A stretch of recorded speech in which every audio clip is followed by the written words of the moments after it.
What's good, everybody? It's your man Big Dom coming live and at you with another True Players Podcast episode, hitting you with the in-your-face, unedited, straight, blunt talk about sports, finances, relationships, current events, and many other topics along the way. Check out my next episode.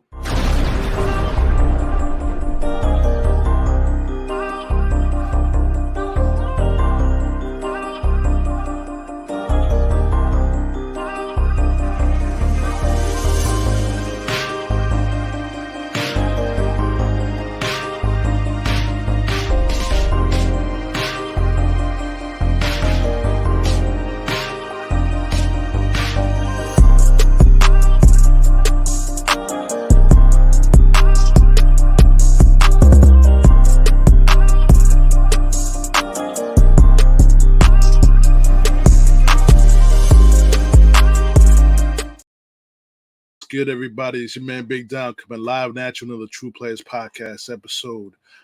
We are live. I'm on live right now, guys. So you guys want to jump in the podcast, let me know.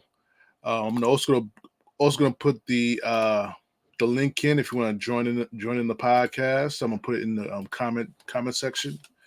So what's going on, everybody? How's everybody's night going? The night before Thanksgiving. I hope everyone started cooking. So no, my family did. We started cooking tonight, so everything should be ready to go by tomorrow.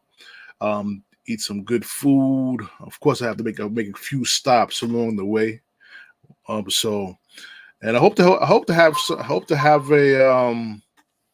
a podcast, with me and Joey G tomorrow. You know what I'm saying? So we'll see what happens, but I can't promise you anything. As I'm trying to get the link into the podcast. Hold on one second, guys.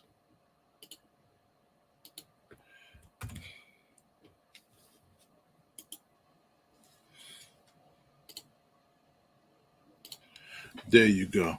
All right. So as we start with the podcast, ladies and gentlemen, when we recap week 11 of the football season for the New York teams, I'm going to start with the Giants because just going to start off with them because they won this week against everybody's predictions. Some people like Terry Bradshaw thought they weren't going to win another game this season. As it turns out, with Tommy DeVito as a starting quarterback, his second start as quarterback, he leads the Giants to a victory, 31-19 victory against the Commanders, in which the Commanders turned the ball over 6 times. That also helped out. Tommy DeVito was sacked 9 times and still was able to put up some points. He went 18 for 26 for 246 yards and 3 touchdown passes. So despite the duress that he was under the entire game, he found a way to get that W. And by the end of the day, that's what we're talking about here. Getting W's, not seeing progression, the quarterback and things like that. Although I've seen these past 2 games in which he played, I see improvements in his game. He's making better throws. He's making better reads with against the defenses. Teams start to put a little respect in his name. You know what I'm saying? A little respect. I'm not gonna go too far with that, but as you can see, Saquonbarkley, that first half only had like 1 yard of rushing. In the second half, he had over 80 yards. So he definitely made up on the second half against Commanders. Now, my thing is, though, for you guys, for your Giants fans, you think Tommy DeVito is possibly playing himself into a number 2 quarterback role for next season? I'm not going to say he's going to be a starting quarterback over Daniel Jones yet. I don't even know if I want to even go that far yet. But do you think he could be a number 2 quarterback behind Daniel Jones? What's going on with Tyrod Taylor? Is Tyrod Taylor going to come back next week when they take on the Patriots next week? I think you don't make that change yet. You stick with DeVito against the Patriots. I'm quite sure Bill Belichick is going to find a way to make the cause of confusion for him. So we'll see how far he's come since he was, a third string quarterback, thrust into action, Got his first 2 starts. He's 1-1 as a starter for the New York Giants. And after everybody was saying the Giants was not going to win another game this season, they won one against Commanders. Now they have an opportunity to go 2 in a row, and by beating the Patriots, a team that's not as good as they. I never count on Belichick. The one thing about me, I never count on Belichick. He's always got some scheme come. He's always drawing up some scheme to try to win a football game. But this has been a tough season for Belichick. But which coach has a worse season? Him or Ron Rivera? I like Ron Rivera as a head coach, but he could get fired after this season because I think he's been with the Redskins for Commanders for over 4 years, and this team has gotten nowhere close to where they're supposed to be. I believe they did play in the playoffs with him. I think they did go to the playoffs one of these years, but yeah, I think he's a good coach, but his team has always been not able to keep up with the Eagles and the Cowboys. He is in a tough division. The Giants and Commanders games are always tough games to call on because there is a NFC East rivalry, and you pretty much toss it up in the air. All right. So the reason why I want to talk about the Giants. I talked about the Giants first is a lot of people as we get ready to segue into the New York Jets. You know what I'm saying? As we segue to the New York Jets, and how all the fans will come up with a million excuses for Zach Wilson. Oh, he doesn't have an offensive line. His receivers drop the ball. His receivers fumble the ball. Now they're blaming Garrett Wilson now, saying that he doesn't even deserve to be Offensive Rookie Player of the Year, which is crazy. Garrett Wilson, yes. Did he get the Offensive Rookie of the Year because Breece Hall was out? Yes, he did. But also, he did it in spite of Zach Wilson. Some of Garrett Wilson's big games with Flacco and Mike White at quarterback last season. If you guys seem to have some amnesia. So this goes to show you, I'm not gonna call my fellow Jets fans delusional. I just think it's just a fascination with Zach Wilson I never seen before from a fan base for this quarterback ever. A quarterback who has done absolutely nothing for the franchise. Nothing. Did he have bad coaching? Yes, he did. I'm not gonna lie to you. He had bad coaching. Did he have a bad offensive line? Yes, he did have a bad offensive line. Yes, he did. I'm not going to lie to you. But what improvement has he shown? He only shown a little bit of improvement in the Kansas City game, which I saw him didn't have the happy feet. He made the right throws. He was more quicker with his reads. And then after that, he started regressing back to the old Zach Wilson, the unsure guy who's looking for his check downs. Last week he didn't make a single completion to a wide receiver when he was playing. Not a single completion to a wide receiver. It was all to the running backs. And I think he had a tight end. He had a tight end reception. That's not good for a guy who's supposed to be improving. All right, but I'm gonna get to it because let's start with the offensive line. And why the Jets fans are feeling the way they are that he didn't get the right offensive lineman. Us Jet fans have been spoiled for over 20 years with top 10 offensive line play, starting from 1998 to about 2016 season. Top 10 offensive line play. The offensive line started to dip down in performance once Nick Mangold got old and once DeBrickashaw retired. That's when you sort of dip in the offensive line production. We have been trying to find the new core of the offensive line. I think we got something going on with Tippmann. I definitely got something going with AVT. Becton is all about whether or not he can stay on the field. As you saw last week, he went down with an ankle sprain. Luckily enough, it wasn't a high ankle sprain; it was a low ankle sprain, so he'll be out for 1 to 2 weeks. But he's trying, definitely, the man's trying to come back for the Black Friday game against the Dolphins. So we'll see what happens. Hopefully he gets out there and try to contribute in some way, shape, or form. Even though Warren, the guy that came in and stepped in for him, did a pretty decent job blocking in his place. The problem with the Jets is on the right side. The right side with Max Mitchell, whoever they throw on the right side, Billy Turner, whoever they set on the right side, is problems. It's problems for the New York Jets.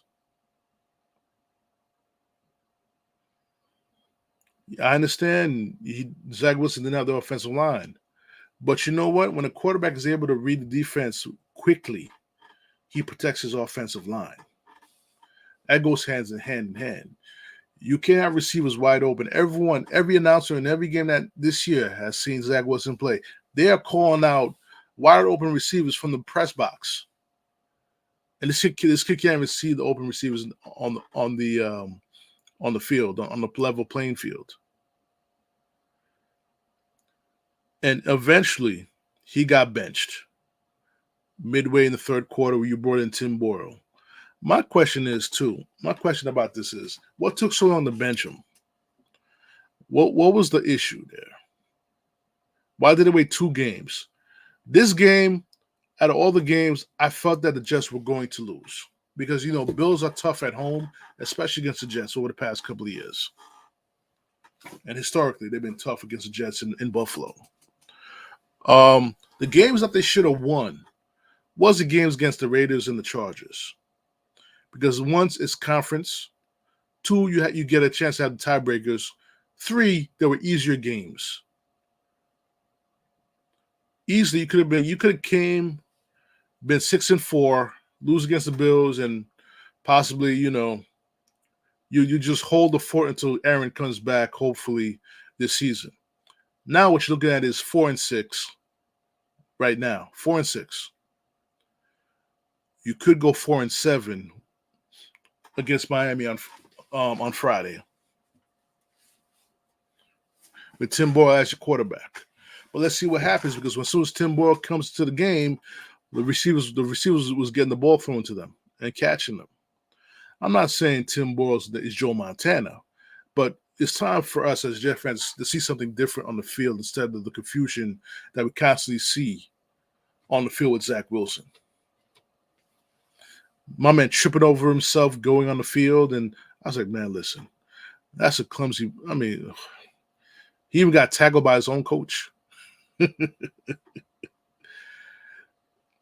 So the aftermath of all that situation, now you got Robert Saleh saying that, he didn't want to draft him.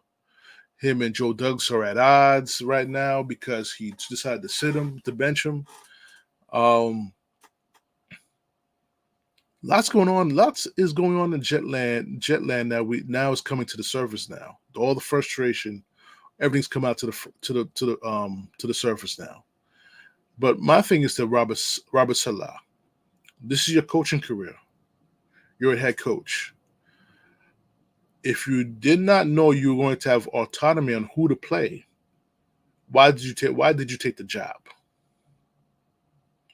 This is the problem I have with analytics in all sports. It takes away the head coach or the manager to fully take control of the game and have full autonomy on the game. Numbers, you can have numbers in your face all you want, but if you don't have that autonomy, it will set your team back. Just going on numbers. You got to go on field too. You got to go on instincts. You got to go on field, because things could change in a matter of time, matter of seconds. It changes. A lot of fans going on Garrett Wilson now. Oh, he's a bum. He doesn't deserve to be Offensive Rookie of the Year because he fumbles the ball.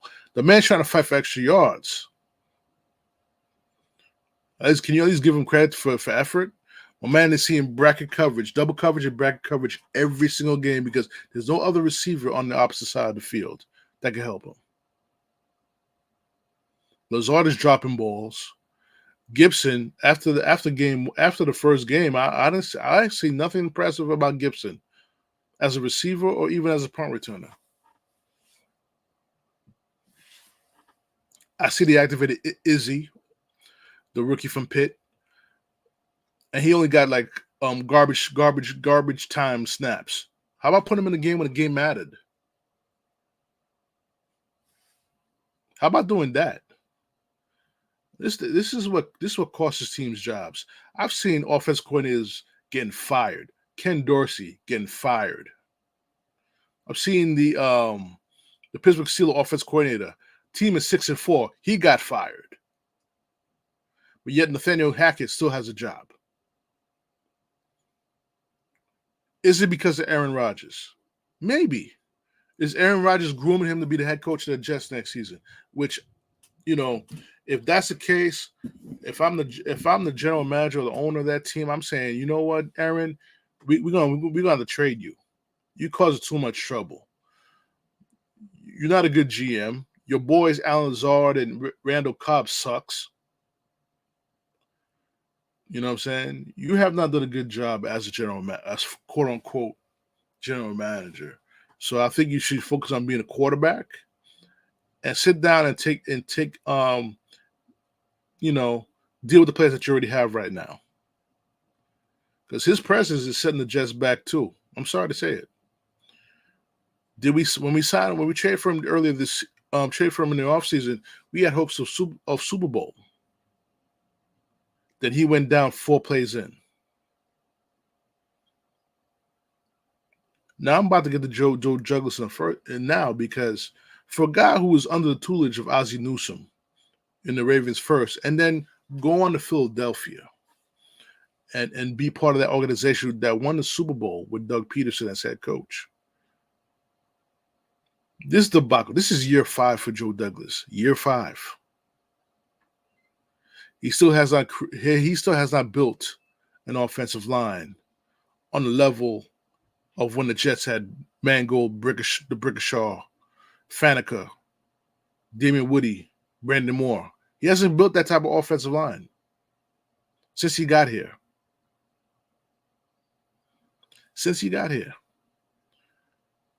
He has 2 good drafts.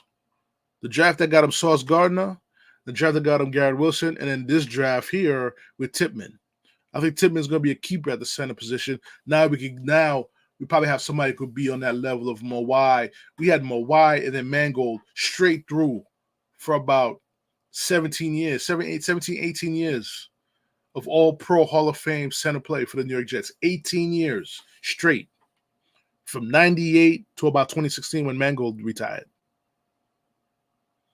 That does get better. That does get better than that. And I feel that's where the fans are coming from with, Zach didn't have a good offensive line. I get it. I get it. But, we got to stop with the delusions that he's supposed to be something great.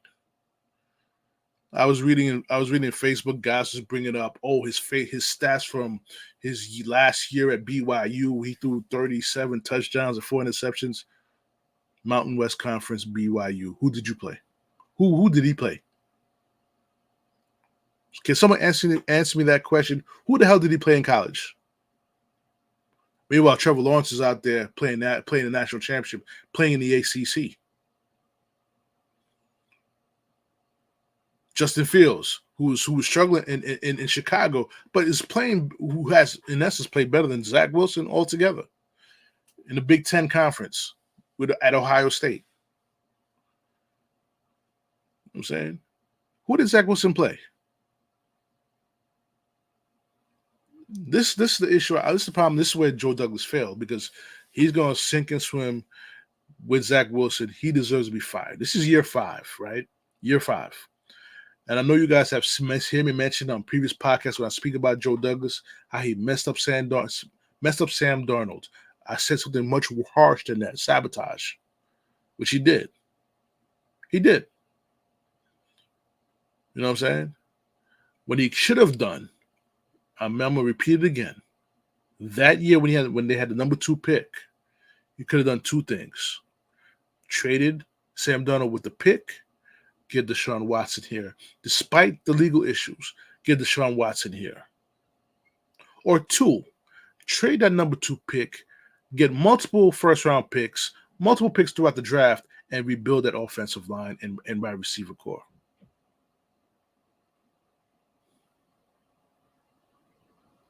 And not draft Zach Wilson.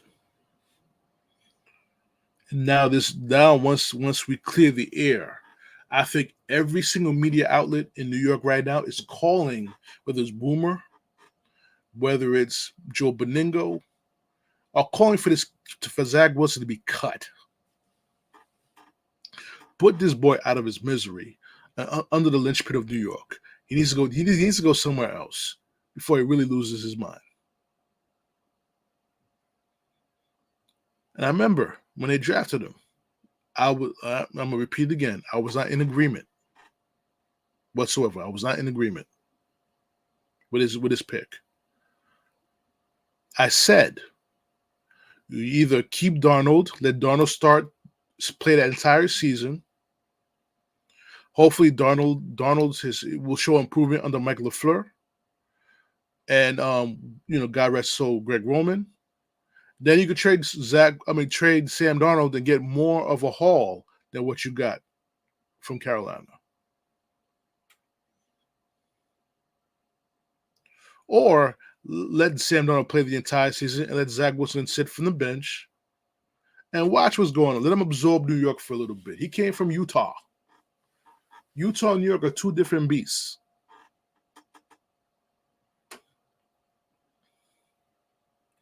This is the mishap the fans has been missing for a long time. The Jets got blown out 32-6 against the Bills. 32-6. No touchdowns. Do you want? Let me tell you guys something. Tommy DeVito has 6 TDs for the season. He only started 2 games. 6 passing TDs. Zach Wilson only has 5 touchdowns, and he started all but one game against the Jets with the Jets. Does that make any sense to anybody? Where did you see where did you see he was going to be a good quarterback? Oh, you're gonna throw the offensive line in? Oh, he had a bad offensive line. DeVito doesn't have a good offensive line either. He got sacked 9 times. 18 out of 26 for 3 touchdowns against the Commanders. He got sacked 9 times.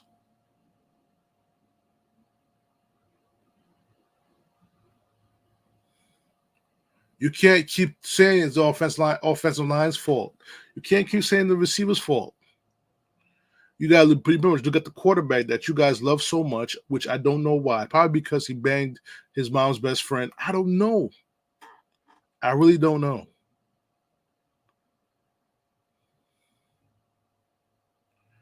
And I'm just upset that you guys support this kid. Meanwhile, every time I bring up Marksanchez, everyone's like, oh, he didn't do nothing. He wasn't driving the bus. Oh, he didn't do nothing. He just did what he was supposed to do because he had a great offense line and a good running game. Is that Marksanchez's fault? No. It's not Marksanchez's fault. You got to thank Eric Mangini and Tannenbaum for that. Rex just came in and finished what they started, or got close to what they were supposed to be. Because keep in mind, Brett Favre was supposed to lead that Jet team to a Super Bowl the year before in 2008. Oh, I'm sorry, in 2008. Then he got hurt and had the injury and hit the injury.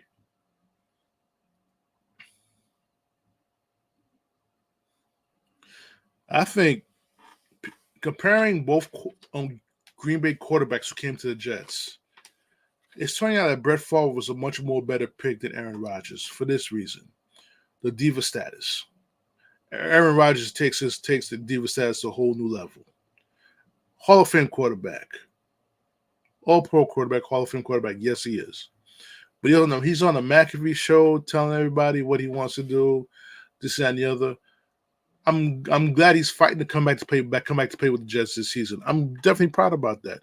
But his meddling about which place he wants to play with him, that he wants playing with him, that's a problem.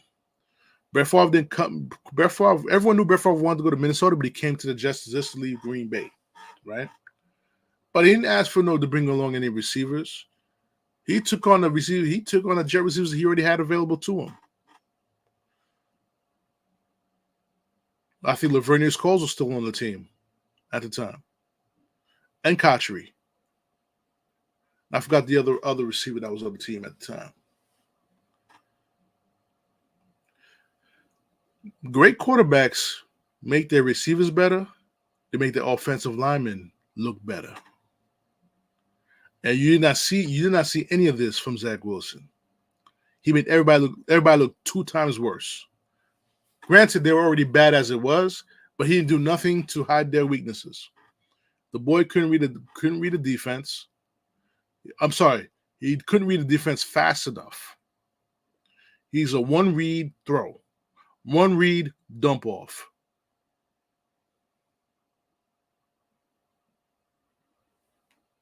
And that's what you got. Quarterback who played 10 games, has 5 TDs. Meanwhile, in the Giants side of the field, Giants side of the MetLife Stadium, you got a third-string quarterback who started 2 games who has 6 passing touchdowns. Let's not forget, I think he said he got a couple. He got, I think, like 3 or 4 rushing touchdowns too on top of that. And like I said before, Brian Daboll is the better head coach in MetLife Stadium. That's just based on coaching.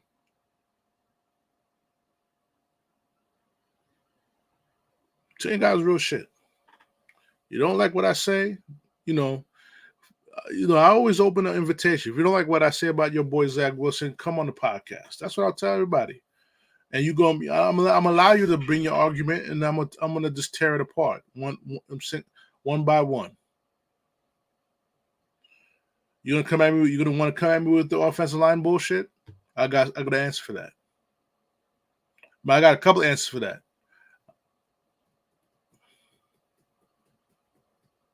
I want to talk about the receivers. I got an answer for that too.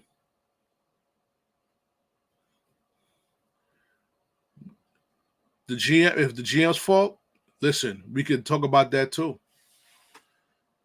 I don't understand how Joe Douglas is still here. I think because the two drafts saved him. I really do. These last 2 drafts saved Joe Douglas. But if it was any other GM, they would have been fired already. This team has not had a winning record since 2015. You realize that. And they haven't been in the playoffs since 2010. But my guy, Marksanchez, was in the AFC Championship game against the Pittsburgh Steelers. And the Jets just needed 3 more minutes. I understand it's a 60-minute game. If they just had 3 more minutes, they would have beaten the Steelers and gone to the Super Bowl. They were sleepwalking in that first half because they were getting off the highs of beating Manning and Brady in the playoffs back-to-back on the road. They were on that high that first half of the AFC Championship game. I watched that game closely. They didn't start to wake up until the second half. So I remember that game vividly. And I guess people have different opinions or different thoughts on that game. I watched that game to the T.